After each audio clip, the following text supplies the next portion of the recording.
Welcome back to our sixth week of Getting Beyond How Are You?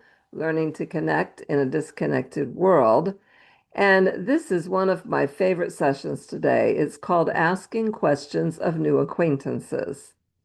So, the way the book deals with this is in the context of having guests in your home for a dinner party. So, that will be our focus today. Now, the title implies that the host doesn't know the dinner guest very well, so they're really getting acquainted with their questions. We often like to take new people out to lunch after church to get to know them a bit. It's the same principle. If you're viewing in a group, that's the ideal way to watch this session. And if you're viewing alone, then that's fine too, because there will be plenty of example conversations to explore. This was our homework assignment of last session to create a list of questions you could ask of family members. If your children are grown, or if you have no children, or if you have no grandchildren, consider still creating a list of questions to stimulate exchange of conversation with your family members, no matter the age or the distance that they live from you. Make it a point to begin this kind of relationship with your family members and just see where it takes you. If you are viewing with a group, in a moment, you're going to pause the video, see if any in your group wrote any questions that they would like to share with the group. So I thought about these questions this week and my own family members, and I've written a few example questions that I might ask. I have a grand niece who has just started her first job in her chosen career. And I would probably ask her, what are your responsibilities in this first job? Has the job requirements met your expectations? In what way? What is a joy? What is a disappointment you've experienced so far in your new job? For her husband, I would ask, what are you studying now that you have returned to school? And how has this field differed from what you initially planned? What is one factor that influenced your choice? Another grandniece, I would ask, do you see any future in turning your cooking hobby into something that can earn an income? If so, what are some of the ideas you're turning over in your mind? If not, what factors create obstacles? For a grandnephew, I have questions. Describe your new specialized running hobby. What is a goal you are working towards with this hobby? What are some benefits to you, both physically and socially, that you might derive from this running hobby? And for my niece, what is your current plan for further study in the legal field? Have you settled on a specific idea of law in which to focus? If so, what is that area? What is one thing that contributed to your choice? If not, what areas are you still considering? And what are the major advantages or disadvantages to each that you are considering? I have a couple of cousins who are getting up in age now, and so here are questions for them. What are some advantages of your current living arrangement? Disadvantages? What are some habits or practices you've had to alter now that you've turned 80? Are you experiencing any challenges with aging in the past couple of years? And how have you adjusted? So at this point, go ahead and pause the video and ask your viewing group if they have any questions that they want to use in their family.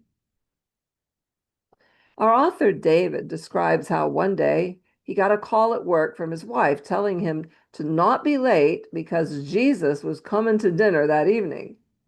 I imagine that call must have produced a range of emotions in our author. Seriously, though, have you ever imagined Jesus as your dinner guest?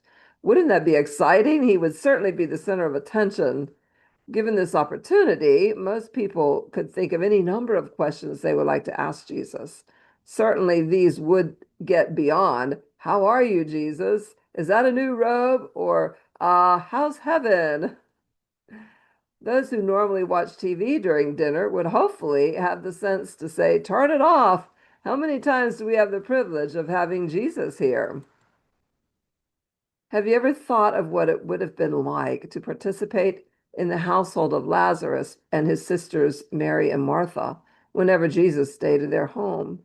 You might recall the story when Jesus visited his friends once and learned that Lazarus had been dead already 4 days. Scripture tells us Jesus went to the tomb, had the stone rolled away, and then commanded the dead man Lazarus to come out. And Lazarus did come out, fully restored to life. Can you imagine the family's anticipation at having an entire evening to talk face to face with the miracle working Christ? It sounds marvelous, doesn't it? For that first dinner party where David's wife told him that Jesus was coming for dinner, that started a practice in their home. David explains that some of the things they do in their home when they, quote, have Jesus over for dinner, one thing he describes is a family game they do, built upon asking their dinner guest questions. He explains for us, quote, the way the game works is simple.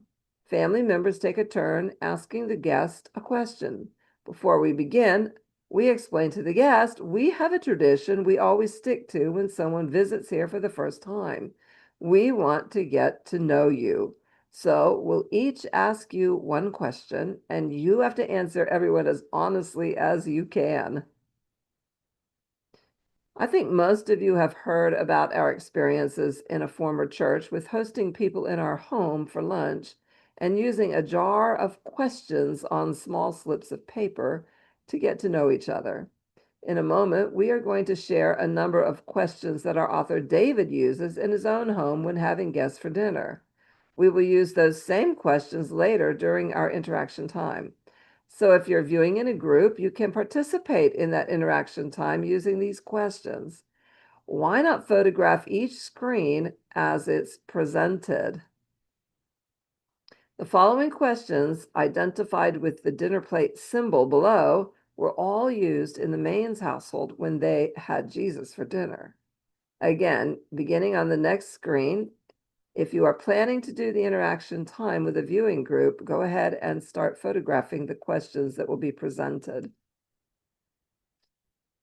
So here is the first question that was used in the Maynes household. Number 1, name someone who had a positive influence on you as you were growing up, and how did he or she affect your life? Now, this is a really simple question, yet it's not something that people usually think about. Here's a couple more example questions. Number 2, who is someone you would really like to meet and why? Or number 3, what's the day you would love to relive if you could? I have in my mind immediately a day that I would love to relive. It wasn't anything special, but just the combination of senses made it unforgettable.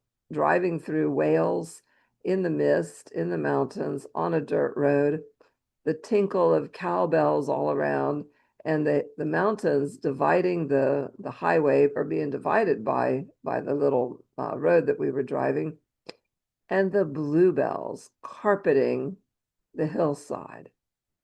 What a unbelievable day, and I would love to relive that. Question 4, what hobbies did you have both as a little kid and as a big kid? And number 5, what personal dream do you hope will come true someday? And number 6, what would you change about yourself if you could? How about number 7, when you were in the 6th grade, what girl or boy did you like and why? I think we had that one last week, but here it is again. Question 8, what's one of the good things about the church you grew up in? And question 9, if you did not grow up in a church, what is something you remember about the first church that you ever attended? It's important to discern between good questions and better questions. A question that's too hard to answer shouldn't be used again.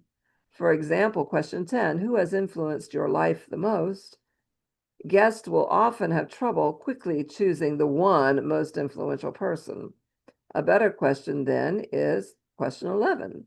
Name someone who influenced your life, anyone who comes to mind, and why was that person important to you? I could answer this question quickly, and depending when you ask me, I would have any number of questions. I might tell you that a 7-year-old Cuban immigrant boy named Tino influenced my life because it was meeting him that moved me into the direction of teaching English as a second language. But if I happen to be baking a pie and you asked me that question, I would say undoubtedly my grandmother. The skills and all that she passed on to me are just, I cannot duplicate anywhere else. So the second question is a much better question because guests can always respond with someone. And it doesn't have to mean that they have to be the best or the most important, just someone that quickly comes to mind. One of the authors, Melissa, likes to use personality traits, such as an interesting topic. She will ask, for example, question 12, how are you like your dad and how are you like your mom? Or 13, which parent are you most like and in what ways? Many times visitors will say, well, I have my mom's outgoing mannerisms and my dad's creativity, but I'm most like my mom because, etc., etc., etc. Another question that is an easy one is number 14. What are any books that you've read lately? All right, I know not everybody reads books these days. But you could certainly answer question 15. What is one of your all-time favorite books? Now that one, I think everyone has an all-time favorite book. If a person isn't a reader, you could then ask question 16. What is a film, a podcast, a YouTube post that you've enjoyed recently, and what about it intrigued you? Sometimes things are funny. For example, you could ask question 17. What was an embarrassing moment you had when you were in school? Or question 18, tell a funny story that still makes you laugh. There's an incredible bonding that takes place during these times together. People love to talk about themselves, and having the opportunity to do so gives them the feeling that we value them highly. The statement calls to mind a special verse, one of many that reminds us how valued and precious we are to the Lord. And this is 1 John 3, verse 1a, which is just the first half of the verse. See what great love the Father has lavished on us, that we should be called children of God, and that is what we are. What if you have guests in your home that do not consider themselves to be religious or to be Christian? How can you transition to a conversation about faith without them feeling uncomfortable? How do you introduce spiritual topics or spiritual things into conversation? Our author, David, will tell guests, you know, I'm a minister and spiritual things are important to me. Is that an interest of yours at all? David goes on to say, surprisingly, people are quite open and honest. When they answer, maybe they'll tell me they really aren't interested in God or the church. If I ask them why they feel this way, they might respond something like, I've had a bad church experience, and I guess I'm bitter about the way I was treated. David states, quote, that's okay. I'm just glad they opened up to me on this personal topic. Now I'm able to be more sensitive to their needs and hurts. A sincere dinner party prayer may make it easier for guests to sense the Lord's presence around the table. An example of a sincere dinner party prayer may be, while thanking God for the food and acknowledging his provision of it, also thank him for the guests that have come into their home today and state how glad they are to have the opportunity to get to know them better. Now you see at the top of the screen the little caption that says, what would Jesus say? So the following questions are of a spiritual nature. Question 19, what's a spiritual victory you've known in your life recently? Or question 20, what are some of the struggles you're facing right now? So David says, quote, on Jesus's behalf, I just asked the question for him, quote. Now, I think question 20 is one that almost anybody could answer, regardless of belief or not belief. So, this strategy of David's of asking on Jesus's behalf puts me in mind of a song by Amy Grant from the 1970s, and that is called My Father's Eyes. She's got her father's eyes, Eyes that find the good in things when good is not around. Eyes that find the source of help when help just can't be found. Eyes full of compassion, seeing every pain, knowing what you're going through, and feeling it the same, just like my Father's eyes. This, I think, would be a great motto for each of us to see others as if through our Father's eyes. David states that if he's hard pressed to come up with a question, he always uses his old favorites. Question 21, how are you doing spiritually? Or question 22, how did you become a Christian? He states the stories are always different. Nevertheless, it's so thrilling to hear people talk about their spiritual journey. And listening to others share their life experiences helps us appreciate the amazing way that God works.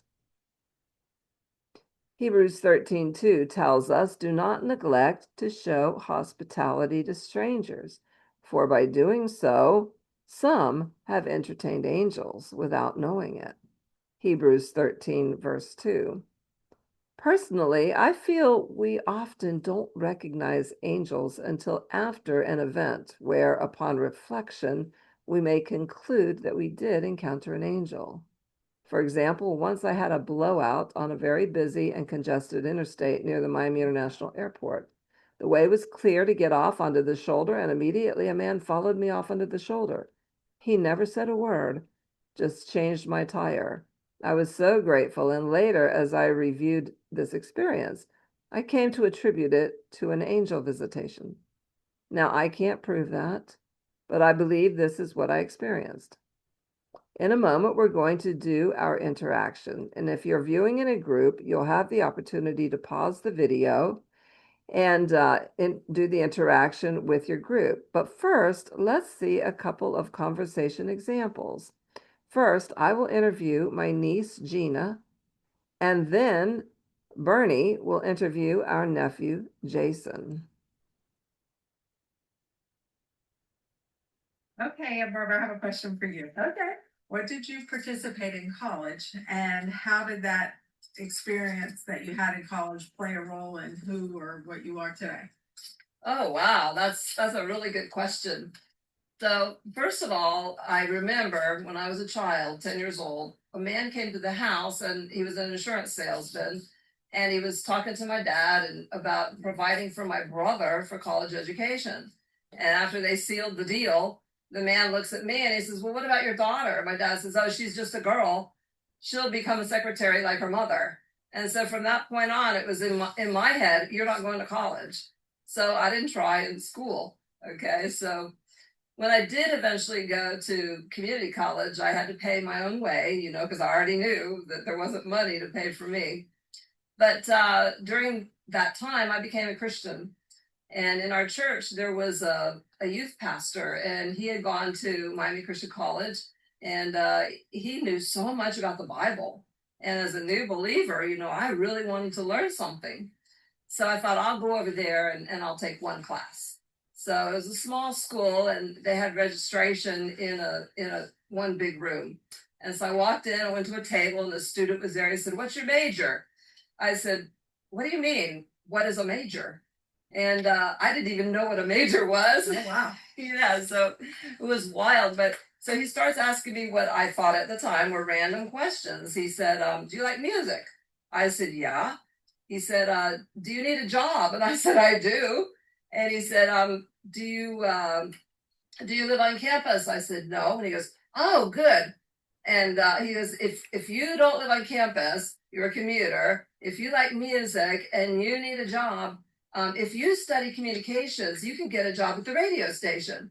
I said, "Okay, put down communications." And I went with that. I stuck with it. In hindsight, I look back and say that was the best thing for me to study. So that part-time job paid my junior year of college because I earned enough money to pay for my junior year.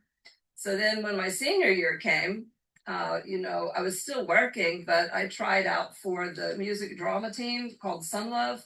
And we sang every Sunday morning, Sunday night in churches and stuff. So this was funny. This was kind of a side story, but one day we were singing at a church in Key Biscayne, and it was called Key Biscayne Presbyterian. And I had forgotten my glasses that day. So I didn't know what was going on around me, but we were singing this song by Sandy Patty, which was Love in Any Language, and we would do the sign language with it. And there's a line in it that talks about governments keep us apart, but God's love brings us together, something to that effect. So just before we got up to sing, the sound engineer walks by and goes, "Hey, Tricky Dickie's here." And that was Richard Nixon. Oh, wow. And that was his church when he was in Key Biscayne. So we get up to sing, and now we're singing this song, and we're mentioning government keeping us apart. And all of a sudden, he and his whole entourage, his security, everything, got up and they walked out, and we had to keep on singing. You know, but that position with the music and drama that put me through the senior year.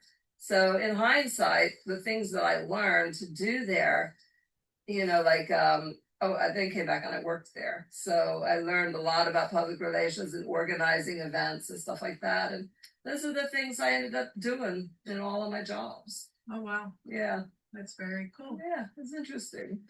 So thanks for asking that question. I'd love to talk about that. Yeah, thanks for sharing. Okay, so what are your thoughts?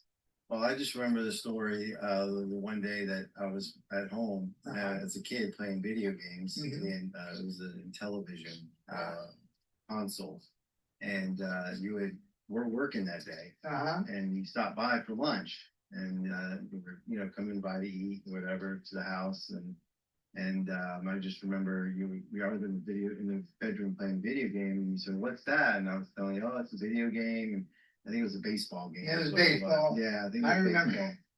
And so I just remember saying, I showed you how to do the little paddles, and I just remember, you know, and I would just sit there and just kind of do this and this, and you would be all over the place. You were trying to make them run faster, throw farther, and so we were playing, and it was a good time. And next thing you know, my dad comes home from work. So he comes walking in, and he saw your truck outside, and he come into the bedroom. He says, "What are y'all doing in here? Bernie, what are you doing here?" And he said, "Oh, I came here for lunch." He said, "Well, it's like 3:00." And you went, "Oh my goodness, I better get out of here." I gotta stay away from video games. They just draw me, and it's like a drug to me, you know. How old were you then? Oh my goodness, maybe 10. I think it was in the summer. It was a summer. I was probably 10 years old. I remember you were so good, and I think I even broke the stick. Well, the cord came out of because it was it wasn't a stick with that game. It had a little paddle. Oh yeah. And you pulled on it so hard when you were yanking back and forth that the cord started coming out of the controller, and but that was a really funny time. Yeah, it was a lot of fun times. Yeah, I remember we always go into picnics. Remember? We go to Grants Park with the family, and we play music. We get our guitars out, play music, and then we play catch with Jason. Jason was the ball. Oh. We take him and throw him in the air, and like so Dewey would throw him to me, and I'd catch him, and then I'd throw him back to Dewey. They got a picture of him going. I remember that. I saw the picture. Yeah. Yeah, that's a good picture. Yeah. And so there's a lot of things we did when we were a lot younger. Did we ever go fishing? Not too much. Okay. I know Dad worked a lot. Yeah. So we didn't do a lot of fishing that I remember. Yeah. I know as a kid going to the Keys at one time. Oh my goodness! I remember, you know, I almost fell overboard. Yeah. And my dad went to grab me, but when he did, he stepped on the gaff. Stepped on the gaff, and it went through his foot, and you know, that ruined his whole weekend. That was not a good, Well, very good fun. And another thing, on the way down there, we had a flat tire on the trailer for the boat, right? And so we're looking, this is like midnight or so, and we're driving along trying to find a place to get a tire and stuff, and Really? I think somebody, while we were gone, somebody found a way to get it. And then your uncle, was it Aaron? Was it Aaron? Uncle Wiley or Uncle Wiley's brother or brother-in-law? brother-in-law Aaron. Okay. He was in a boat, Yes. and I think he started it, and it was in gear, and I think he fell out of the boat. I don't remember. Maybe I'm not right there, but Yeah, I definitely that was It was a crazy I was night. really young. That was really young back Yeah. then. But Yeah. I just remember a little bit of the Keys trip. Yeah. All right. So Those are good stories. yeah, Good memories. did a lot of good memories. Absolutely. Absolutely. Yeah, I could probably think of more, but Oh yeah. So now it's time for our interaction. And tonight is something a little different. First of all, it's going to be 25 minutes. Each person is going to draw a question from a container and read it to self. You can choose to answer it or replace it and choose another question. Of course, in your viewing group, you have all the questions that you have photographed. So you can either assign a question to someone or you can choose a question. When you have finally chosen a question, read it aloud and then answer the question. After you answer your question, then your table mates will ask you questions to continue the conversation for about 4 minutes. So each person should take about 5 minutes. And if you still want to continue, we will repeat the activity with different questions. So now this is our assignment for homework. You're to write 5 questions that you might ask a dinner guest. And if you wish, you may share your questions next week.